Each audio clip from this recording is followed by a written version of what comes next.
Sobrang hectic schedule ngayon ni pambansang kamao Manny Pacquiao. Bukod sa pagtupad sa kanyang mga tungkulin bilang mambabatas at padre de pamilya, sinimulan na rin ni Pacman ang pag-iensayo para sa laban nila ng Mexicanong si Antonio Margarito. May saksi exclusive si Chino Trinidad. Kapuputok pa lang ng araw pero nasa labas na ng kanilang bahay ang pambansang kamaong si Manny Pacquiao. Nagjogging sa Laguna si Pacman para unti-unting maibalik ang lakas ng kanyang mga hita, isa sa mga sandata niya sa kanyang mga laban. At sa pagtatapos ng kanyang pagtakbo ay sinigurado naman ni Pac Daddy na maayos ang almusal ng kanyang mga anak. Inihatid pa niya ang mga bata sa kanilang eskwela bago magtungo sa kanyang 2 committee hearing sa Kongreso. Time management yan, time management ang kailangan.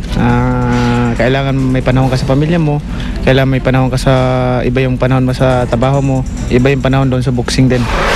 Pagkatapos ng mga committee hearings, sa gym naman ng pamilya Elorde sa Quezon City sunod na nagtungo ang pambansang kamao. Excited si Manny sa pagpasok niya sa gym sapagkat matagal niyang hindi nasubukang sumuntok muli matapos ang kanilang laban ni Joshua Clottey noong Marso. At upang unti-unting kunin ang timing ng kanyang mga suntok, matapos sa mahabang bakasyon, ay pinakiusapan ni Manny ang isa sa mga trainers ng Elorde Gym na tulungan siyang repasuhin ang ilan sa mga kombinasyon na maaari niyang gamitin kontra kay Antonio Margarito sa Nobyembre 13. Pasado alas 3 na matapos ang unang gym board ni Pacquiao.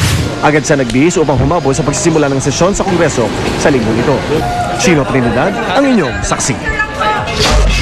Sa ibang balita, hiniling ni Ombudsman Mercedes Gutierrez sa Korte Suprema na pigilan ang pag-uusal sa Kamara ng 2 impeachment complaint laban sa kanya. Sa petisyon ni Gutierrez, hiniling niya sa katas-tasang hukuman na agad maglabas ng Temporary Restraining Order o TRO.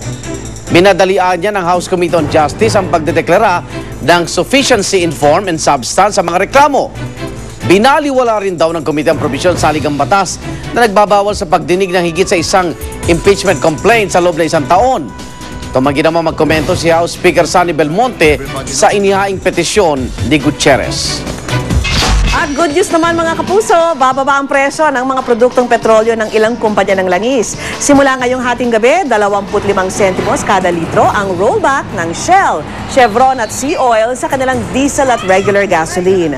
Susunod naman sa rollback ang Petron bukas ng alas 6 ng umaga.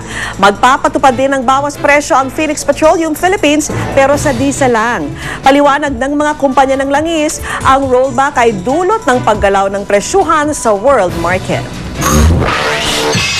At sama-sama natin saksihan, Lady Gaga at Justin Bieber waging-wagi sa MTV Video Music Awards. At matapos ang kanilang onstage encounter nung nakarang taon, Kanye West at Taylor Swift, magkabati na kaya? Balitang hatid, Regisang Liga ng Katotohanan. Sama-sama natin pagiging saksi. Hangad ng saksi at Nescafe Decaf ang walang kinikilingang pagbabalita para sa sambayanan.